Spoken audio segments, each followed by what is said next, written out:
I just wanted to start by introducing myself for those that don't know me. My name is Rob Robinson, and I am on the board of Honua, and also I run the company that is the main investor in the project. So I've been associated with the project for a number of years, and I just want to thank all of you for coming here today. We really appreciate you showing up in the middle of the rain and supporting the project. This is really us coming out and starting a new beginning from where we have been over the last few years. As many of you know, we've had a very challenging process to get here. I think this project has gone through every hoop and hurdle and challenge that you could ever encounter in any type of project in Hawaii or anywhere else in the country. We've had everything from permitting issues to we ended up in a big restructuring. We've had had different investors get involved, and finally, at the end of 2015, we emerged from all of that with a fully financed plan. We now have $125 million committed to finish this project and get it up and running by the end of 2017. So we're pleased to announce that. It's been a long time coming. The other thing I'd like to point out is, and the reason that we thought it was important to have this conference here today, or this press conference here today, was we wanted everybody to get a feel for how much has been done so far. $130 million has been invested into this project by our group. That's come into the state of Hawaii, and even though the project, if you look around you, it's hard to see exactly how much is done, but we have done millions of dollars of foundation work. All the cement that we're sitting on today and all around this site, we've had to bolster up the site with new pilings and foundation work so that it can accommodate the new plant and all of the activity that's going to occur here when we start bringing in the trees, which are going to be used for the fuel.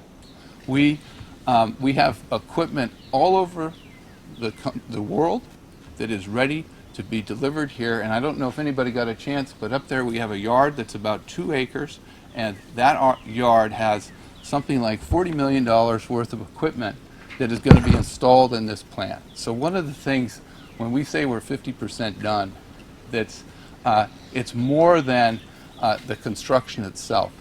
It's the fact that we have all of the equipment purchased and procured and ready to be installed. We'll have no slowdowns from procuring equipment.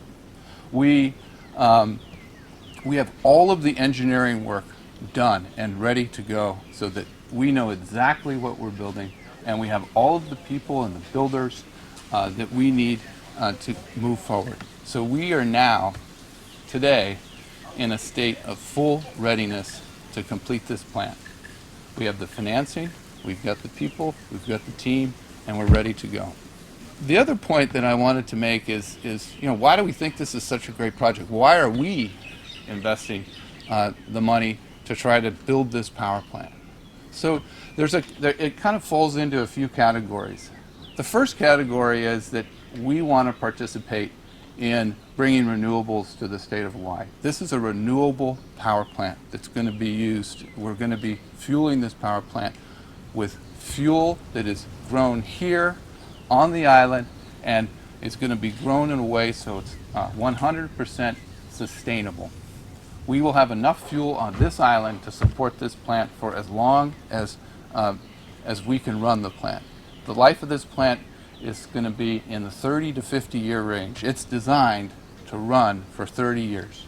So it's a local fuel plant which is going to separate us from the volatility of imported oil. That's one reason, and that's an important reason. And the pricing that we plan to offer in doing that is going to be competitive or better than the fossil fuel plants that are on the island today. So that's one benefit. The other benefit, which to me is actually, it's always been for me one of my favorites about the project, which is the jobs. And there are a lot of renewable projects that are going up all over the state of Hawaii, and the state of Hawaii wants to be 100% renewable. But this one's a little bit different.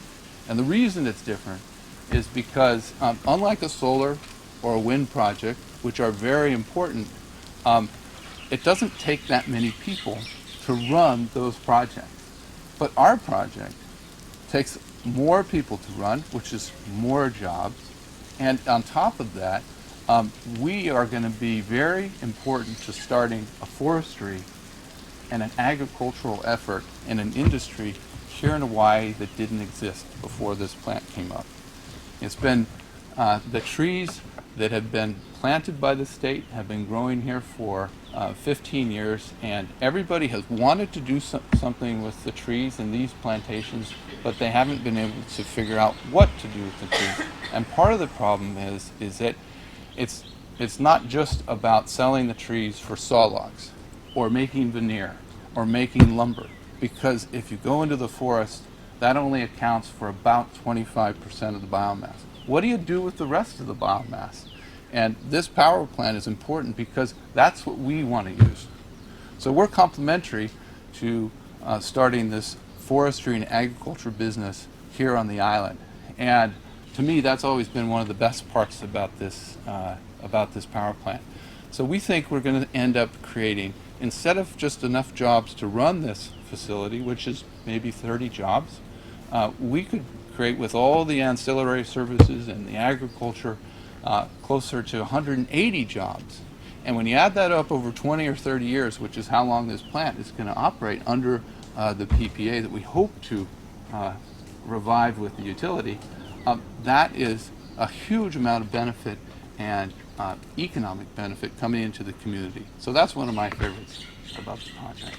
And all we need, and all that we're seeking to accomplish in the near term, is to complete our negotiations with the utility so that we can get extensions to our milestones so that we have enough time to build this plant. As part of that, we're also going to be talking about with the utility and negotiating price reductions to our original approved PPA.